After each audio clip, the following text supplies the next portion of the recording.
It is Monday, December 30th, 2024. This is the last 2024 edition of Baseball Today.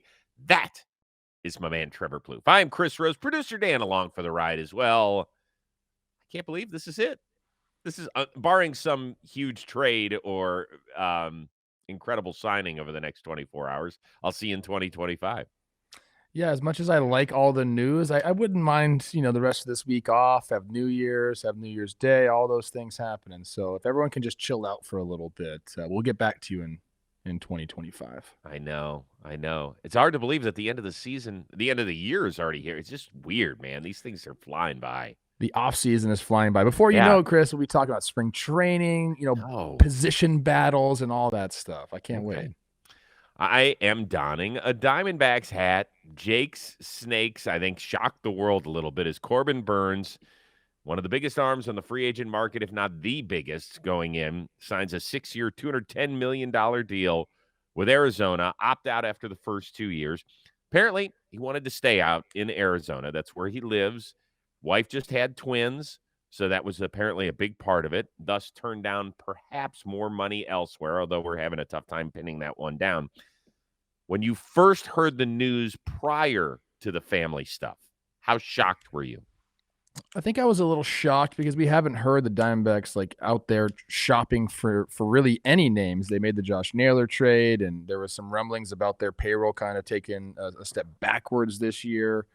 But then it does make sense when you're talking about the human element for Burnes to want to stay where he has his home. You talked about the twin girls. I think he has a son as well, so he's got a big young family that he wants to be around. And I'm wondering, Chris, if this was him reaching out to the D-backs saying, "Hey guys, what's your offer to me? I know I make your team better. Let's talk here." And he got what he wanted, at least enough, and now he's there. So, again, initially shocked, but the more and more you think about it, Corbin Burnes, I'll use the expression, had his cake and gets to eat it too, dude. Gets the money that he wants, gets the long-term deal, but then gets to have spring training at home, gets to play a season at home, all those good things, taxes, all the things that go into a decision that can kind of sway you, they're all working out in his favor. So, now that we know he's there, it seems like it makes a lot of sense, doesn't it? It does. There's no question. I did a little digging on it, and I heard that this had been in the works for more than an offseason.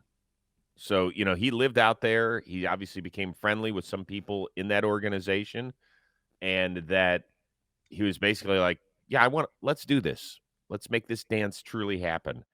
I think that 5 to 10 years ago, the general public would frown upon a guy saying, well, this is where I want to live.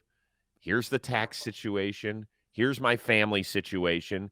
Yes, Arizona was just in the World Series a couple of years ago, but they're not the team you first think of when we're listing who's going to compete for the 2025 World Series crown. I think that people have really kind of softened their stance on, well, aren't you most interested in going to the best winning, destination possible? No, I think you want to figure out the teams are all good enough, and baseball can be such a crapshoot most years. This year, we got the two best teams out of the respective leagues to vie for the World Series, but that has rarely happened in recent years. So I think everybody's just like, yeah, if it makes sense for you and your family and your portfolio, go for it. Yeah, I understand Diamondbacks didn't make the playoffs last year. I think they were a game out of it at the end of the year, but I think this team can be really good still. You look at what their offense did last year. Nobody remembers that they had the best offense in baseball last year. I know they took a hit. Jock's gone. Christian Walker's gone. So they'll have to figure out something there. But where they struggled last year was getting consistent starting pitching and the bullpen. And I think both those areas can be corrected, obviously, with Corbin Burnes. And I just think another year of just a different year, a new year with guys in the back end of the bullpen that can really do it. I'm looking up and down this roster now. I think if they do add another bat, whether that's a DH type, a first baseman, a JD Martinez reunion, something like that, I think that I don't know if they're going to be the best offense in baseball again this year, but they have plenty there. And then, like I said, signing Corbin, that starting rotation is great. So, as much as we want to talk about, hey, he just wants to play at home, I think this is a very, very competitive ball club too. So again, I think he's getting it all. Corbin is. I think it'll be interesting in terms of the next move. Originally, when Burnes signed, I go, "Oh man, Zach Gallen's a goner. He's in his walk year." We've heard that his name had been mentioned in trade rumors. I mean, Merrill Kelly is in his last year, I believe, as well. Yep. Jordan Montgomery, that obviously has not worked out, but he picked up the option, and so he's sticking around for 22.5 mil. It feels like their rotation is a position of strength. They're going to be paying three guys more than 20 million next season between Erod, who didn't really do much for them this in his first year out there, Jordan Montgomery, who did nothing and was banished to the bullpen, and it doesn't feel like that's a good working relationship at all, and now Corbin Burnes. So do you think that there's a trade forthcoming? What do you think the next move is here? Yeah, I mean, I think I don't know if they traded Zach Gallen. It'd be crazy to me to go out and sign a guy like Corbin Burnes and then trade away Zach Gallen. Like, let's go for it again this year. Jordan Montgomery obviously seems like he's probably going to get traded. They just have to find the right partner that wants to, take that money. So yeah, I think a trade could happen. Again, I think there's still guys out there in the free agent market that aren't going to break the bank. A veteran hitter could certainly come in there. Like, it depends how hard they want to swing. Do you go after like a Pete Alonso and move some things around there, put Naylor at DH? How many suitors does Pete have left? Like, I think the price tag is down. I don't think they go do that, Chris, but I'm saying they could. And, if they put him in that lineup and add Corbin Burnes, I think we say, my goodness, like, this is one of the better teams in the NL. I'd put Diamondbacks, if they signed someone like Pete Alonso or someone like Alex Bregman, like another big bat, I would put them. I got to think about it. I close to the top 5 in the NL. So it's heavy there. Yeah, it is heavy, and I don't think they're going to go for it right now. I think that they should take a wait and see approach. I think the team is good enough to compete. You kind of get a feel for where they are after 2 months, and then Mike Hazen has to determine if things go way off the tracks or if there's guys injured, because they dealt with that sort of stuff, right? Merrill Kelly got hurt right out the gate. They just weren't what they were in 2023. Certainly at the end when they made the World Series run. You can make some trades to unload certain guys, right? And then build yourself back up. You don't have to do a full rebuild. You never do that when you're going to pay a guy $210 million over 6 years, even though there is the opt-out. I think they should be a wait-and-see team. I don't think they have to continue adding much right now. If they and I know that their farm system is not great. I think I went and checked it. I think they've got 2 guys in the top 100 as we speak. But if you're interested in adding, you can always figure out a way to make it work somewhere down the road. To me, I get that approach. And again, I just said I like the roster how it is too, and they can win with this roster. But if you step on the pedal like they did and sign Corbin Burnes, it's like, why pump the brakes? Like, just keep going. I don't know. It seems it's not my money, not my team, but that's what I would do right here. I'm pushing it in. Well, I mean, so what do? You trade Eugenio Suarez, who I think is in the last year his contract as well. And then you go sign Bregman. Like, is that to trade Montgomery? Yeah, maybe a Gino and free up some cash. Jordan Montgomery's value has never been lower. Yeah, but you're just trying to get some of the money off the books. That's what you're trying to do. So you would eat what, 10 million of it, and try and clear save 12.5? 10 and go sign somebody else. I really like the back end of their bullpen. The overall numbers for their bullpen last year struggled, but like Martinez and like Ginkles, we've seen him go on runs, and Puck is back there. Like, they have some guys that could really. I like the roster. I don't know. Okay, so let's continue on with the Corbin Burnes story. Of all the teams that were rumored to be involved in his sweepstakes, so that's his most recent team, the Orioles. We heard the Jays were in it. San Francisco. Which one is most hurt by not getting him? I feel like I've talked a lot about the O's and the Jays lately, so I'll kind of like let them slide. I think it's San Francisco for like almost the same reason. I just said Corbin Burnes is obviously a difference maker for the D-backs. It kind of like catapults them into like contender status, in my opinion. I think the same thing would happen if you put Corbin Burnes on the Giants roster. I like what they've done with their offense. I like the guys that they've brought in, and then you put Corbin Burnes in that starting pitching staff, and again, now you're just talking about 3, 4, 5 guys like deep there, it just kind of changes everything. So again, I still like what the Giants have done up until this point, but adding Corbin Burnes again, I think would, just like what I said about the Diamondbacks, would just kind of put them up, and we'd have to start thinking about them as being one of the better rosters in the National League. So I think I'd say the Giants. I mean, I know they wanted them. I know they tried their best, and now they're gonna have to see him all throughout the season because they're in the same division. But if I had to pick between those three teams, I'd say the Giants. I understand that in part because they haven't filled the Snell vacancy at all. And, we just recently had Logan Webb on the Rose rotation. He all but admitted, like, hey, I'm buddies with Corbin Burnes. I've reached out to him. He wouldn't say it per se, but I mean, come on, the guy was biting his tongue and smiling and having fun with it. So I'm sure he's disappointed. I'm sure the fans are disappointed because they went out and they spent all that money on Willy Adames, and you felt like maybe they're turning the corner on Buster Posey. But for whatever reason, it didn't work out. The Toronto stuff, I don't know what the hell they're doing. I have no idea which direction they're going. I told them last summer they should have traded Vlad. I think they're going to be kicking themselves for not doing that because I don't think he's going to re-sign there. I'm happy Corbin Burnes didn't end up there because I would have been in June. The Jays would be 10 games back, and I'd be like, well, how's Corbin Burnes' season going? I haven't really paid much attention to it. So I'm going to go with the Orioles. Okay. I'm going to go here. I think they could have had the opportunity to re-up with him. And I have to take the family stuff out of it because the family stuff was going to trump anybody else here. All right. So I don't blame Baltimore for not being able to bring him back. But I'm just saying from a baseball standpoint, they're the most hurt. Keep Burnes at the top of your rotation. Go trade for Dylan Cease, which I think they're going to do regardless.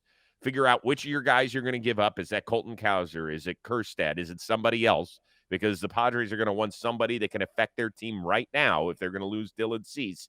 And then we've said it all offseason. The Yankees are the only team in the American League that seemingly gives a shit. Like, show me, Baltimore, that you care, and you would have done that by keeping Burnes and adding Dylan Cease. And now I only think one of those two things is going to happen. Yeah, I in hindsight, again, yeah, you can't remove the family aspect from it. You know what I mean? Like, it just didn't seem like he was going to go back there. I hope the Orioles go out and sign Dylan or trade for Dylan Cease. You're speaking like it's going to happen for sure. We don't know that. They need to do something because, as I've said many times, and I kind of hate saying it, but like, they're following a path like the Blue Jays are on, and we do not want that. Like, you are in a position now with roster and payroll flexibility to go out and sign someone. You switched ownerships, all this momentum, everything is there for you. You got to figure it out. Whether that's a trade, they weren't probably never going to get Corbin Burnes, so I don't fault them for that. But yeah, they need to pick a direction, I guess is what I'm trying to say. Pick a lane. Pick a lane. Not even pick a lane. Put the pedal down. It's time to go. So the rest drive in the middle of the street. I don't care. Do something. Please don't drive in the middle of the street. Okay. Thank you. No. So the guys that are left, it's Flaherty, who already had a cup of coffee in Baltimore, and that didn't work out great. Doesn't mean that it can't again, but I think they do need to trade for Dylan Cease. I'm putting an ultimatum on it right now. Mike Elias, go trade for Dylan Cease. One more is 1 year. They're going to do this. They're going to do it again. But so what? He might hit free agency. He might not. They might waive a couple $100 million in front of him, say, you're our guy, stay with us. They could do that. I would love that. We thought they were going to get Crochet too, and they didn't. Right, but they need to get somebody in addition to Dylan Cease for Orioles fans, in my opinion, to feel better. It's not going to be a top-tier guy. Those dudes are all off the market now. They're all gone. Yeah. All spoken for. That was your chance to put the stamp down with the new ownership to do it, and for whatever reason, we're not sure what, it didn't happen. But now you got to go trade for Dylan Cease, and you got to add somebody else that can fortify that rotation. Is it as simple as the Orioles just need to have a few of those guys just take another step forward? Like, if Jackson Holiday becomes Gunnar Henderson, is that like all they actually need? No, that's not all they need. By the way, Adley Rutschman did not have a very good second half. Adley, go back to being who you are. Jackson Holiday become Gunnar Henderson, which is kind of crazy to ask anybody. Yeah, I mean, Gunnar Henderson wasn't great in the second half. I mean, yes, do those guys need to continue to ascend? Absolutely, but that's not it. That's No, not the it's end-all, not. be-all. And I think that the Orioles so far have been one of the most disappointing teams this offseason. I know you added Gary Sanchez. I know you added Tyler O'Neill. But you're about to lose Santander, and you lost a Cy Young winner. I like the bullpen. I'm looking at it right now. I like the bullpen. Okay. Pitching staff is obviously where we need to go. G-Rod, he could become a guy. We have to Love call that for everybody them. who's got a last name Rodriguez, G-Rod, A-Rod, E-Rod. Is that That's in the it. baseball cliche manual? I think so, yeah. What do we want to call him? I don't know. Grayson? Yeah. Anyways, they need something to happen. Let's go O's. Yeah. Dan wants us to put our phones away. He thinks that something's doing something. Mine's off. Mine's off too. Okay, we're good now. All right, let's continue on then. Dodgers are good. Bringing back Teoscar Hernandez, 3 years, $66 million. Yes, more money is deferred, $23 million, I believe it is. How much better does this team feel than the one that won it all in October? It feels better. I don't know how much better. How much better can you really be? I mean, they were kind of firing on all cylinders, but you have a full year of Tommy Edman.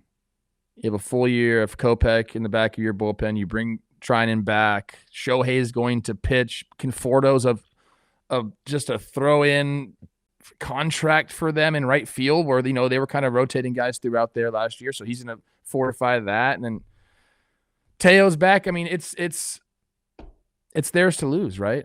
It's their World Series to lose. And that's crazy to say. And there's some really good teams in the National League, but they're getting guys healthy in the rotation, we hope. A full year of Glass now, hopefully. Dustin May and Tony Gonsolin. Like, these are guys who can really throw the pill, dude. Mm-hmm. And they're just, like, coming back into the fold. And they don't even really need to be great on this team. They just need to go be themselves. And I think that is where they've figured things out. They're not asking people to do more than they can do because they have so many talented players. I think it alleviates pressure on these guys. So you have extremely talented guys, you're signing them and you're figuring things out financially, but then you're also saying pressure's off, man, just go have fun and play. And it just creates this winning mentality and a willingness to come to the park and want to be there every single day. And how much better are they? I don't know, man. Like, they're better than they were last year, and they were the best team in baseball, which is agree. crazy. I think they are better. First, I want to start with Teoscar. I thought he fit in perfectly. And when he signed on that 1-year deal, and I was wondering why other teams didn't take a chance on him, and he produced beautifully. I mean, he was there, remarkably consistent. I loved his addressing of the stadium crowd on the day of the parade more than anybody else, because you saw how much it meant to him. Like, these guys gave me a chance to chase my dream. I gave them everything I had. I was productive. I am so appreciative that they brought me along for the ride, and it has worked out to a really, really nice 3-year contract for a guy in his early 30s. So I thought just his story is fantastic. Now, what does it mean for the rest of the team? You have brought in Blake Snell and let Jack Flaherty go. Buehler's gone, but Shohei, the arm, is back. I forgot they signed Blake Snell. Right. That's all crazy. Trinan has returned.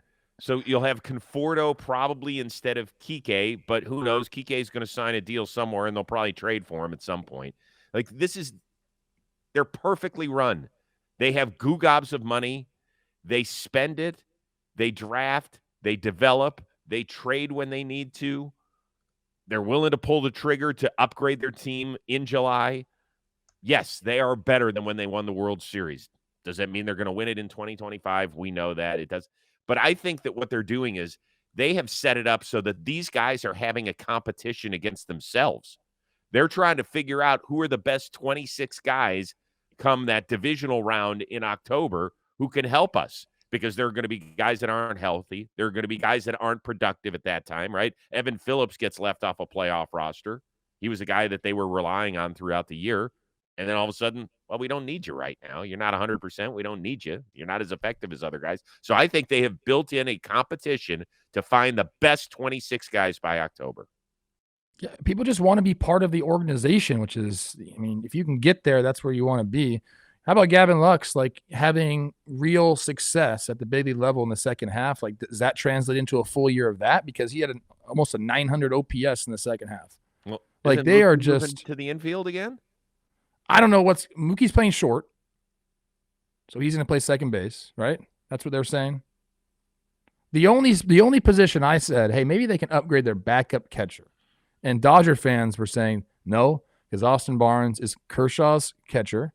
And apparently Shohei has started to throw to him too. So he might just be a Dodger for life. I don't know. It's a good gig. It ain't bad. It's pretty good. Gleyber Torres. He's got a brand new home. 1 year, $15 million with the Detroit Tigers to play second base. Do you love the move? Do you like the move? Or it's not a good move for Motown? I like the move. The only reason I say I don't love the move is because I'm hoping it doesn't take them out of the Alex Bregman race. I want them to go sign Bregman, but this is it's a young infield there in Detroit, so I think this kind of like solidifies it a little bit. Sweeney comes over. Why would that take him out of Bregman? I don't know. I don't know what their spending habits are. I don't know. I hope that Bregman goes there. Okay. I'm curious what they do because they have a lot of pieces in that infield that they have to figure out. Like, where are you going to play Colt Keith? First base. Apparently they don't want him to play third base. What is Torkelson going to be your guy at first base? Can he go to the Diamondbacks? We talked about that on Talking Baseball a little bit. That sounds weird. I'm sorry. It is weird. He's 20, but he's only 24 years old. He's 25 years old. Like, Jake was like, imagine a hitting coach just unlocking him. He's got so many years of control left. Like, this guy's got the pedigree, all these things. Arizona State makes sense. Anyways, back to the question at hand. They have a lot of moving people. The reason I say it might take him out of the Bregman race is they just have a lot of infielders now. Jace Jung is there. Like I said, Colt Keith, Trey Sweeney, Torkelson, now Gleyber. Like, they have a lot of options there. And I don't know if that means bring in Bregman, trade some of those guys, figure it all out. Depth is always a good thing, but I like it. I will not like it if it takes them out of the Bregman race. I think it's okay. I'm somewhere between liking the move and it just being average. I think it's just a 1 year deal. I know, but I just think it's okay, right? They're putting him at second base. He's terrible. He led all major league second basemen in errors last year.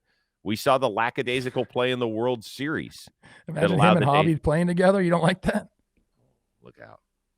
Look out. I forgot to mention him. He's another guy in the infield. They're going to have to figure out what to do with him. So I will give credit to Gleyber from this standpoint, is that the first half of last year, then they move him to the leadoff spot, and I thought he did a nice job. I thought he did a pretty good job for the Yankees there. He's not the perfect leadoff guy. He doesn't have a 375 OPS. I mean, on base percentage. That's not who he is.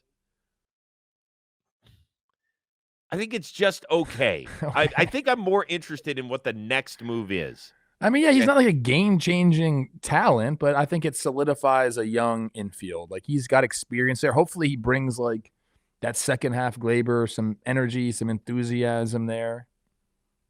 Don't know if that's going to be the case.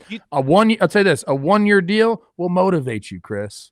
No question. Do you think, though, that it's good for him that he's out of New York, or do you think I do? You do. I do. Yeah. Sometimes guys need a change of scenery. Torkelson could be one of those guys. You're comfortable. He's comfortable with the Yankees.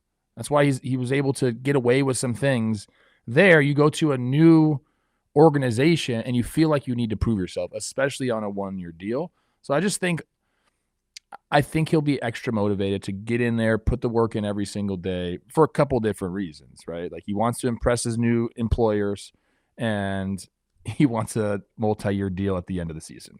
But couldn't the same thing have been said about last season in his walk? No, because I think he was comfortable there. I think he He was you just know, too like comfortable. doing whatever he wanted to do, like felt right to him there. But again, you just get into a new organization and you don't feel that level of comfort. Okay. I am fascinated by the Torkelson side of things, and I don't know why I should be. I guess it's just because he was such an overwhelming 1-1 pick, and people were like, well, he's more than just a slugger. That guy knows how to hit. And the guy's had 1,500 plate appearances at the major league level. I mean, how many plate appearances do you need before we think They we say know what you are? 1,500. They say Well, 1,500 to figure out who you're going to be. this is exactly where we are. Yeah. I mean, would you want to trade for him? I would. Because I don't think he's going to cost a lot, and I think you have years of control, league minimum, arbitration. I think there are guys that can fix them, man. That's just how hitting works. Like you just get around somebody that puts the right word in your ear, you know, the right key, whatever, the phrase that you need to hear, and it can unlock. I mean, the guy has potential. Right. I think it's a great time to trade for him. I love the Scott Harris quote. He, of course, is the architect in Detroit these days about Torkelson. Quote, if you have a big off season in spring training, there's a place for you. That's what he allegedly told him. So, well, not allegedly. That's what Harris said he told him. What the hell does that mean? If you have a big off season, what sort of off season could you have that would impress the Tigers? Oh, look, dude, I checked out the video on X. You look great. Yeah, I don't really know what that means. I don't know what that means. Was he out of shape at the end of last year? I don't know. Maybe they're saying, go find a hitting coach. There's a lot of guys out there that you can work with. Got to do something, though, man, because it is coming to that point where, yeah, it's put up or shut up, you know? Right. He got to go do it. You got to go do it. Eventually, you got to put the numbers up. Yeah. Okay. All interesting. All right, last thing. Big news for Shohei. He going to be not the daddy. He going to be a daddy. That's right. Little post here with his dog Decoy, and it looks like we're gonna have a little baby girl, huh? I'm trying to figure that out. Is that like a gender neutral color? Is that what was going on? So we got blue shoes and a pink onesie, and it looks. Is that like, pink? I can't tell. I'm so bad with colors. To tan. I think it's pink. And then the picture certainly looks girlish, the emoji, but I can't 100% tell. Anyway, it's his wife, Kamiko, who will be doing the heavy lifting. Yes. No question about it. My question to you is, once Shohei and Kamiko have their baby, do you have to, if you're a teammate, do you have to get him a baby gift? So, yeah, typically when that happens, the wives take care of that. The wives will have a baby shower, whatever it is. Well, the baby shower is the experience. It's more about the experience than the actual gift giving, although that's nice. But in my experience, that's handled on the wife's side, the gift giving. But do you have to get a guy who, like, is? Have you ever gotten one of your friends that had a baby a gift for him? No, you get like a baby gift. No, you get a baby gift. But I'm saying that's because our friends don't typically sign $700 million deals. Are you saying he's too rich to receive gifts? There you go. That's the question. That's mean. Well, but it's reality too. Maybe I think Shohei likes thoughtful gifts. So write him a letter, you know, something thoughtful. The money doesn't obviously mean anything to him. You know what? Leave something in the comments. What would you get Shohei? Is it unfair because he's so rich to treat him differently? I think that is unfair. I think it is too, actually. Yeah. Well, it's not his fault he's a generational talent. Fault? Kind of is his fault. I don't think fault is the right word. Yeah, I guess you do end up getting them a gift. Are you going to get me I have a new baby, a new fur baby. You didn't get me anything. I'll come over and play with the dog. Am I too rich? That has nothing to do with it. You don't get people who get a I'm not that rich. A gift. You just hang around with really rich people. I do.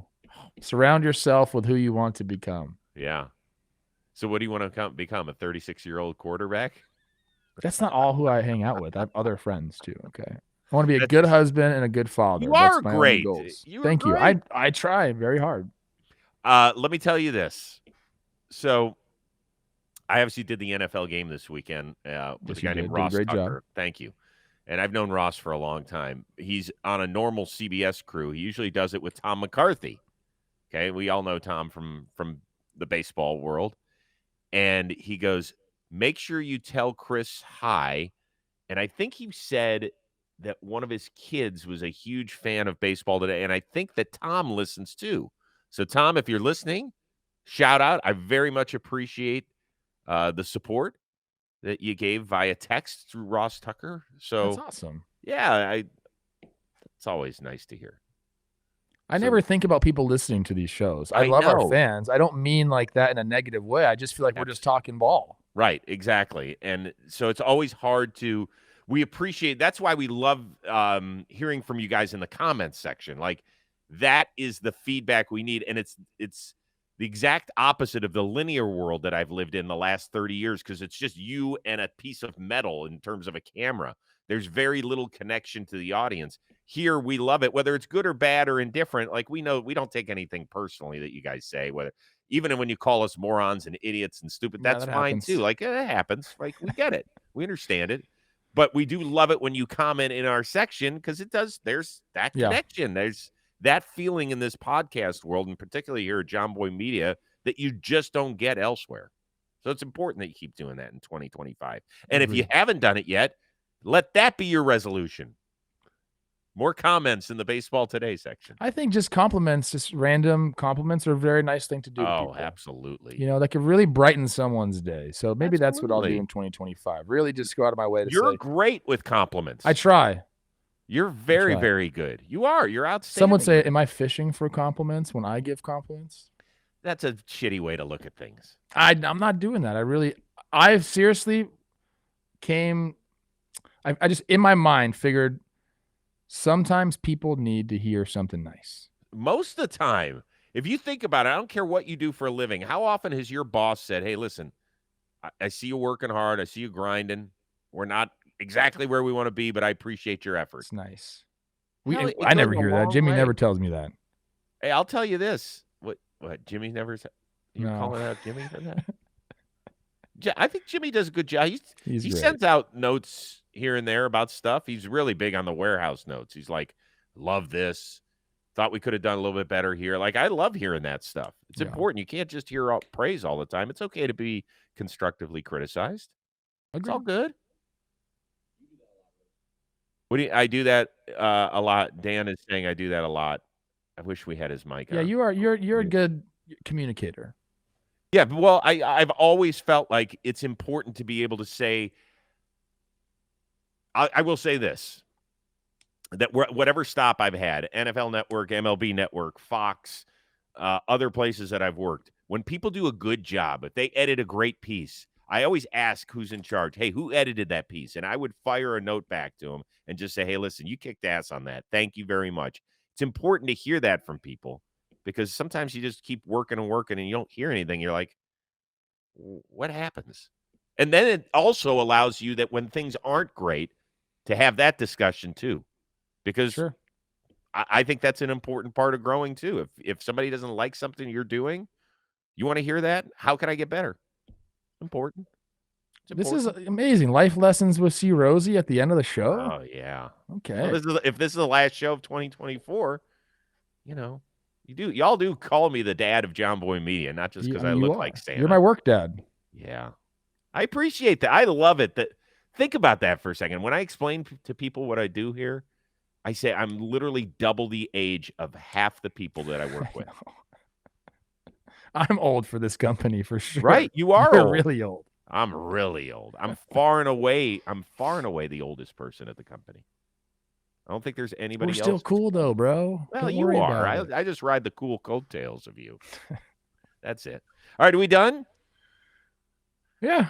Okay. Nothing else? Another amazing job this year by our one-of-a-kind producer, Dan Rourke. I love to give him shit and, poke at the Yankee Bear a little bit. But I love that kid. He busts his ass, and he does a remarkable job, and he cares. I will just leave it with this with him. During the playoffs, we recorded at odd times. For us, not so bad. 10:30 at night, not terrible. That's 1:30 where he lives, and he is up and energized and ready to go. And when the show is done, he's still working on it, putting it to bed so he can give you the best product imaginable. We appreciate that. We're appreciative of the support of all of our good people at John Boy Media, particularly Jimmy and Jake at the top and continuing it down. And I am appreciative of you and your friendship that we've had over the years. I love you, brother. We've put together a really good thing that we're very proud of. I love you too, C. Rosie. I mean it. You're a guy. Awesome. So for our one-of-a-kind producer, Dan Rourke, the uber-talented Trevor Plouffe, I am Chris Rose. A happy, healthy new year to our entire Baseball Today community. We will see you in 2025.